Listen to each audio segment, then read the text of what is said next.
Our final speaker before morning coffee, true, right? Yes, is Dr. Johanna Teske, who is a staff scientist at Carnegie, really newly named Earth and Planets Lab. Enjoy. Right. It's on. Yes. Can you hear me? All right. Thanks, Courtney.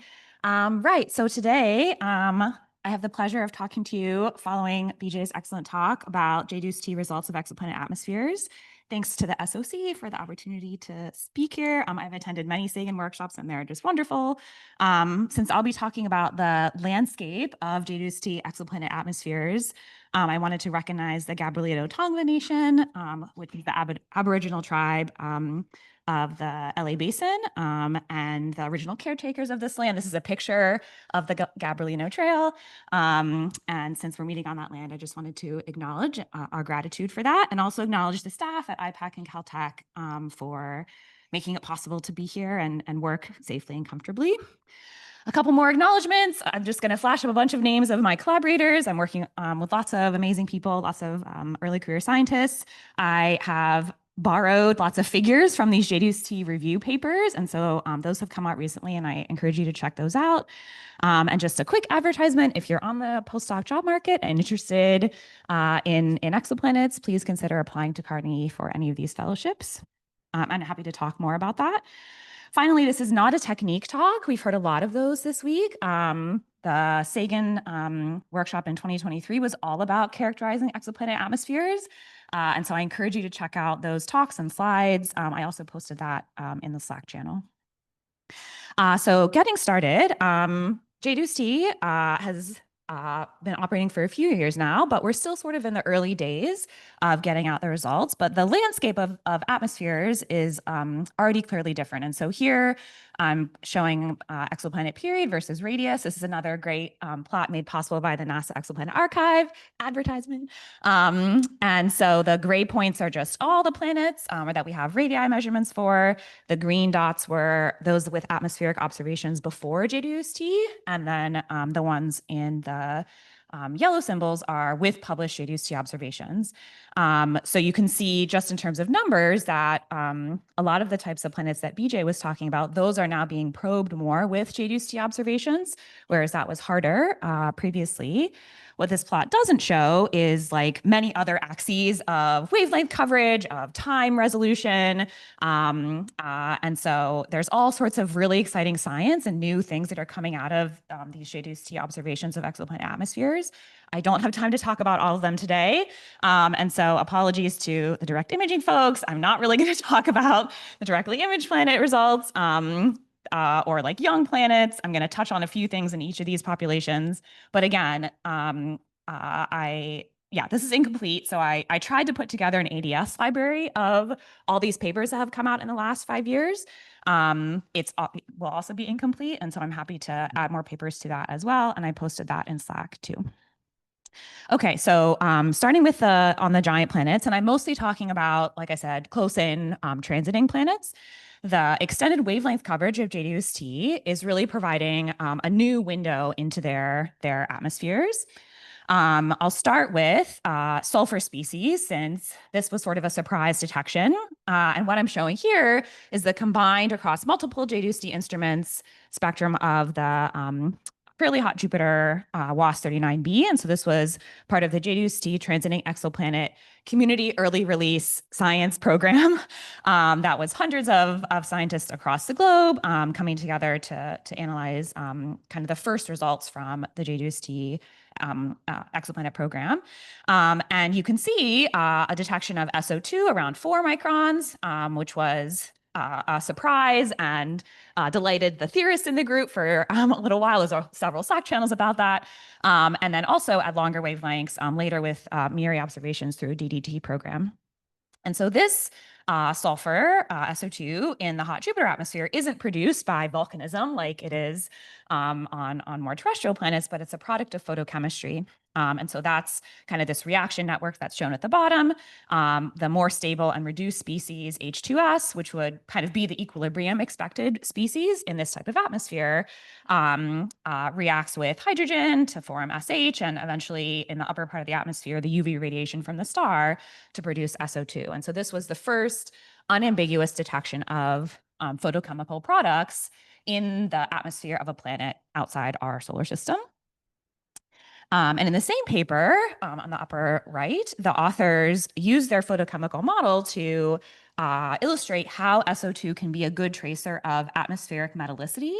And so this is just what is not hydrogen and helium in the atmosphere, especially at the lower metallicity values. Water and carbon dioxide have a shallow slope, but when you get to sort of lower metallicities, which is parameterized by how much metals above a solar value, SO2 is particularly sensitive. Now, why would you care about atmospheric metallicity? This is a kind of fundamental thing we try to measure in planet atmospheres. And in a very broad brush way, we're trying to understand exoplanet compositions, atmospheric compositions, to learn about how they formed, as both Brendan and BJ talked about. And so it's thought that gas giant atmospheric compositions are imprinted with something about where and when they formed in the protoplanetary disk, like where they're accreting gas and solids and the exact combination of that. That's a super complex topic and involves many processes. And so having as many tracers of that, or as much information about that as possible, as much information about the atmosphere as possible, is ideal. One ratio, like the carbon to oxygen ratio, probably is not going to encompass all the unique processes. And so sulfur species, which are more of a tracer of refractory elements versus the volatiles of carbon and oxygen, can provide just an additional clue into the formation processes. So that's an example at the bottom, a paper from Ian Crossfield showing some different modeling results that if you look at the ratio of carbon to sulfur or oxygen to sulfur, that could be more distinguishing of pebble versus planetesimal accretion than looking at carbon to oxygen alone. Okay, I buried the lead a little bit. Sulfur was like super exciting, wow, flashy, but access to carbon species is perhaps the biggest like advancement of JWST versus HST for atmospheric characterization. Now we have access to both the third and fourth most common abundant elements in the universe. And besides a better handle on the bulk metallicity, which now you can measure through multiple species, not just water abundance, as was covered by HST, access to carbon species like methane, as shown in this spectrum, can provide insights into actually what's going on deeper down in the planet. And so this is an example of WAS 107b, which is like a fairly cool 750 Kelvin low density Neptune sized planet. And so its low density has been a little bit of a mystery. And you can see that there are all sorts of molecules detected. This is NIRCam data, but it's also, there's other instruments included in these papers. And the important thing is that the methane feature here was actually weaker than what chemical equilibrium models predicted. And so the author Louise Wellbanks in his 2024 paper kind of tried turning different knobs in the models, equilibrium versus disequilibrium chemistry, changing the eddy diffusion coefficient, which is kind of the vigorousness of mixing in the atmosphere, and then also changing the internal temperature of the planet. So this is, again, a gas giant planet. And so when you're changing that internal temperature, it's going to propagate upwards and influence what molecules you're seeing higher up in the atmosphere. And so in order to match the low methane abundance, this planet has to have somewhat vigorous mixing, but also a fairly high internal temperature. Something cooler like 200 or 350 Kelvin just doesn't match the data very well. And this is probably caused by the non-zero eccentricity of the planet's orbit. And that means that the atmosphere is hotter and lower density than previously explained or previously thought. And the implication of that is that this planet has a low density, not because it has a very small core or something, but there's something, the atmosphere is less dense. And so again, that's telling us more about the interior composition of the planet by studying its atmosphere. Okay, so that is just a very brief highlight of a couple of giant planet results. I'm a little bit biased because I myself am most interested in smaller planets. And so is JWST helping solve this mystery of sub-Neptune planets that BJ talked about? Before I dive into that, I want to acknowledge that we actually had a hypothesis to test going into JWST observations of sub-Neptunes. which comes from HST observations. So this is a paper that looked at kind of Neptune or sub-Neptune sized planets across a range of temperatures. The black points are the data, and then the squiggly lines are model fits. And what this paper and others suggested is that if you take the strength of the water feature, so the bump around 1.4 microns is caused by water in the planet atmosphere, the data suggests in a very broad way some trend between the clarity of the atmosphere, so the strength of that water feature, which is plotted on the y-axis, and the temperature of the planet. And in this paper, they were trying to match this parabolic fit with different models of clouds or haze. It's not very satisfactory, but it's suggestive that maybe planets on the very cool side and the very hot side do not have clouds or hazes, whereas planets kind of in the middle temperature range are cloudy or hazy, and so would not have very featureful spectra. So what are we seeing with JWST? This is not a complete sample, but kind of representative from this review paper from Nestor and Marshall from this year. And so even this small sample already shows this diversity of feature strengths. It's somewhat temperature dependent, right? You're seeing at the hottest temperatures, like BJ talked about, TOI 421b seems to have a clear atmosphere, as was predicted by that trend, fairly low metallicity atmosphere, hydrogen dominated. You go towards intermediate temperatures and they sort of flatten out. Although, as BJ said, for GJ 1214b, we think that's not just due to haze and clouds, that it really does have a higher mean molecular weight atmosphere. And then as you go to cooler temperatures, you start to see more features. LHS 1140b is like on the border of a sub-Neptune. So the reason it doesn't have features could be something different. But I want to highlight two cases from my team that kind of get into the nuance or like why this is maybe not so simple.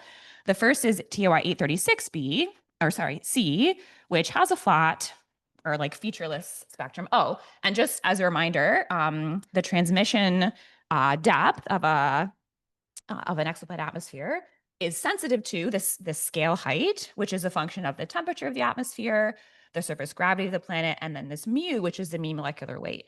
And so the question is, for TOI 836c, does it not have features because of this aerosol effect? So clouds and hazes, which we saw would be a function of temperature due to surface gravity, or like what's going on, basically? How do we disentangle this?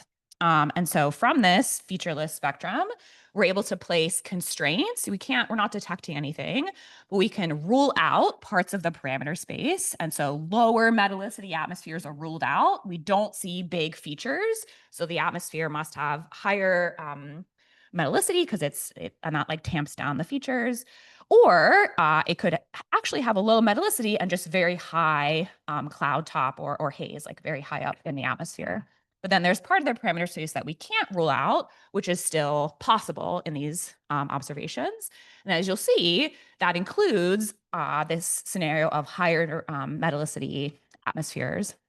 And so with just these observations, the question sort of remains, is TOI 836c more like a low mean molecular weight atmosphere with clouds and haze, or more like GJ 1214b with a higher mean molecular weight? And I want to highlight some complementarity with ground-based observations.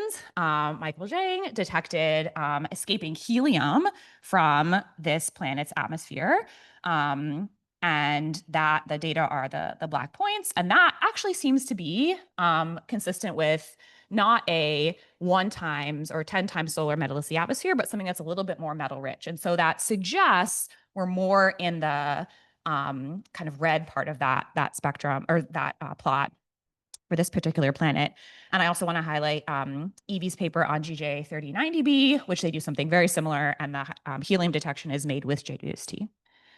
The other, I don't know, mystery that I wanted to highlight was TOI 776c. This is a planet that's very similar to TOI 270d, which those authors find has an atmospheric metallicity of something like 200 or 250 times solar. This planet is on the upper part of that curve that I showed with the parabola. So it's sort of cool. It's not really expected to have a lot of clouds or hazes, and yet we're seeing it's very different than the spectrum of TOI 270d, even though the planets have a lot of similarities. Early M dwarf host stars, similar sizes. So we can play the same game where we rule out kind of the white part of the parameter space, and we think the metallicity of this planet is likely above 200 roughly times solar, but there's still a little part that we can't fully rule out. That's low metallicity and just high clouds. But again, sort of weird that it would be so different from TOI 270d when the planets have so many similarities. And at first I thought, oh, maybe this is just due to the mass, because TOI 776c is slightly more massive, we think, than 270d. There's a pretty large error bar still on the planet mass. And so that, okay, maybe that story holds together. Maybe we're just brushing up against what are detectable features in our spectrum. But then Park Lloyd had to go and do HST observations of this planet and detect escaping hydrogen from its atmosphere via the Lyman alpha line. And so I don't know what's going on with this planet. If I thought it had a high mean molecular weight atmosphere, why is it losing hydrogen? So this is still, I think, a work in progress, but just illustrates that with more information, the story doesn't always get more clear. Part of what might be explaining the high mean molecular weight atmospheres that we're seeing in these subneptunes is that for many of them at kind of these moderate to warm temperatures, the hydrogen and water that could be in the atmosphere aren't separated necessarily into distinct layers, but could be part of this like miscible kind of like soupy, supercritical mixture, creating what we then observe as a more metal-rich envelope. And so, like I said, this isn't quite the same, like exactly layered structure that we at least I had in my mind for sub-Neptune structure models. So we'll have to see whether more planets end up showing evidence of these higher mean molecular weight atmospheres.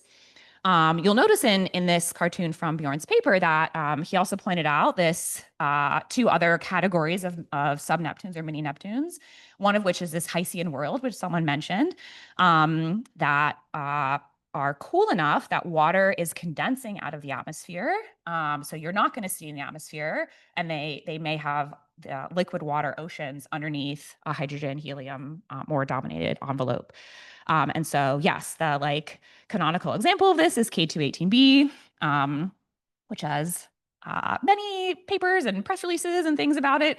In fact, there was a paper about this planet just this week, which made me have to change my talk. So, but I added in this slide, which shows or illustrates why trying to understand whether this planet has water is a little bit complicated, or whether it has liquid water. Like I said, you're not necessarily going to detect it in the planet's atmosphere.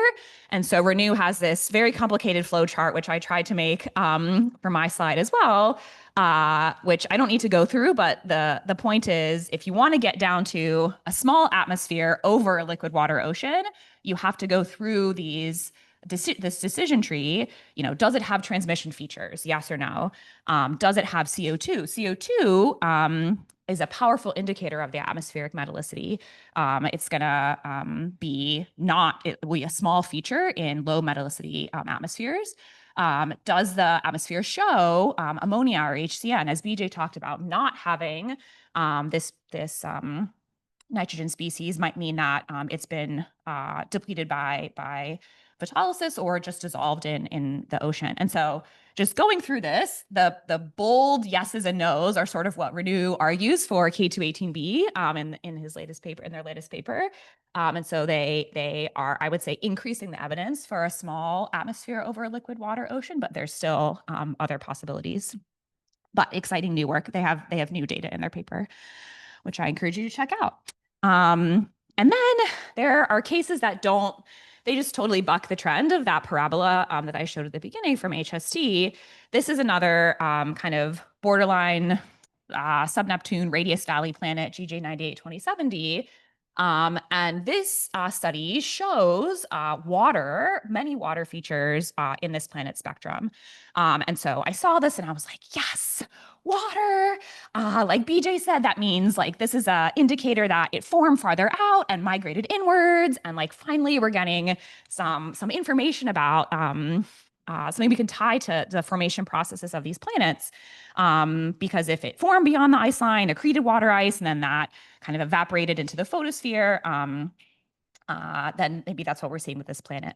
But one of like the biggest revelations for me in the last 5 years about small planets in general is that that story isn't the only option for making a water-rich planet. Magma ocean geochemical interaction, so hydrogen interacting with FeO in the magma, can actually provide endogenous sources of water. So the planet can make its own water, basically, and how that then gets propagated into the atmosphere. It's not completely known. This is an active area of research, but it means that a water-rich planet doesn't necessarily mean that it formed beyond the water ice line. And so this is no longer like a yes, clear answer, and just illustrates, as I was sort of alluding to, that we're going to need a larger sample of these planets to really know, what is an actual outlier, what's the norm, what's the range of atmospheres that we see. And like Didier said the first day, I think this points to studying small planets not just being an astronomy question anymore. It's really becoming an earth science and geochemistry and geophysics question. Okay, in the last few minutes, I want to talk about the small guys, rocky atmospheres. So in our solar system, Mars and Venus have carbon dioxide dominated atmospheres. Earth and Titan have nitrogen dominated atmospheres. And so I think probably one of, if not the biggest question in exoplanet science today is, do we see atmospheres around small planets in other solar systems, and what is the diversity of their compositions? How are we relating those planets to the ones in our solar system? And at present, so at least in transmission, those spectra from JWST, so the best telescope we have to do this, right, are still not sensitive to at least nitrogen-rich atmospheres, and let alone carbon dioxide-rich. Those would be even smaller features. The best precision is sort of sensitive to cloud-free, water-rich atmospheres. And so this is a compilation plot from Laura and Kevin's recent review. Similarly, kind of these stacked spectra of these different planets, all of which have radii like 1.7 Earth radii or below. You can see LHS 1140b is on this plot as well, so no one knows what it is. And what's in the gray bars are what an atmosphere that was made of nitrogen would be, five scale heights of that atmosphere. And we're just not really sensitive to that in terms of the precision. That hasn't stopped people from trying to dig as much as possible into the data. And so the case of L9859d, these authors find that their data just from one transit is inconsistent at like the 2.5 to 5 sigma level with a flat line. And so they're suggesting maybe sulfur species are causing the bumps and wiggles and their black points here. And that might be caused by volcanism on this planet. It's a small, hot, rocky planet, but they emphasize that they're going to need more data to confirm that, and there are observations scheduled. So that was transmission. Thermal emission is another way to study small planets in particular.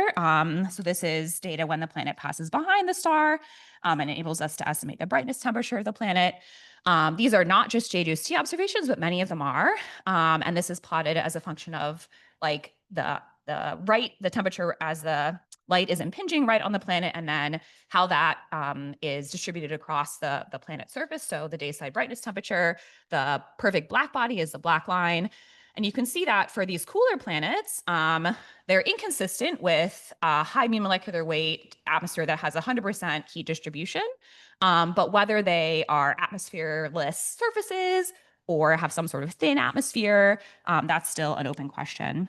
So we think these atmospheres aren't thick and CO2 rich and like circulating around the planet, but anything more than that is still an open question so far. I will highlight, though, these very interesting, very hot planets. So these would be the ones that, again, for me, I would think, oh, they're super close to their host stars. They're being blasted by radiation.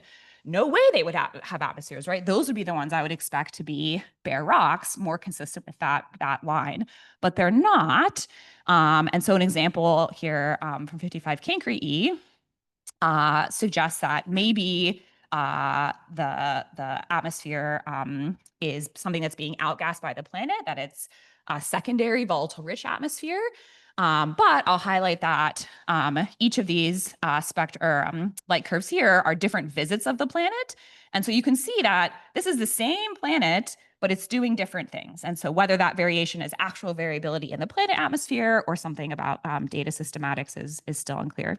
As I suspected, I don't have time to go into all the perils that we face in this new landscape.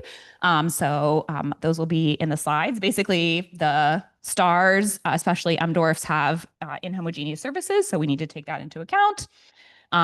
We don't yet understand sources of noise in JWST data, especially for bright stars. And how you design your survey can have implications for kind of the population level conclusions that you make. Population studies aren't really meaningful if, depending on which planets you put in to your sample, you get different results. So last couple of slides, I just have kind of a summary of what we're learning. And like the analogy is when you're going on a hike, right, for the giant planets, you revisited a trail with greater attention with all your senses and like you're finding new things. For the sub-Neptunes, we're starting to see below the surface of a lake, but it's murky. And then for the rocky planets, there's a high mountaintop in the distance and you think maybe you can get there, but you're not sure. You'll try. There's lots more to come. So this is a plot now showing not only the published observations, but the observations that have been executed but not published, and then to be observed. So with that, I will end and take questions.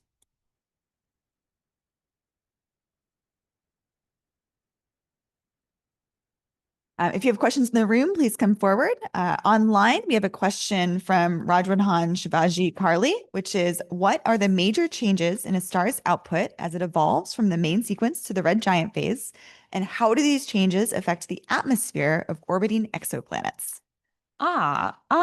So all the exoplanets that's not true. Most of the exoplanets that we've observed so far are around main sequence stars. And so this isn't something that kind of how the stellar evolution affects the atmospheres isn't something that we've been able to probe very much. However, there are a couple young exoplanets that are being observed. And so we think those probably have puffier atmospheres that evolve over time.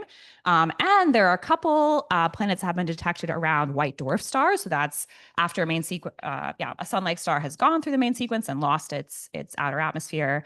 There still appear to be, at least in some cases, planets around. And so understanding what those atmospheres are like is of great interest, I would say.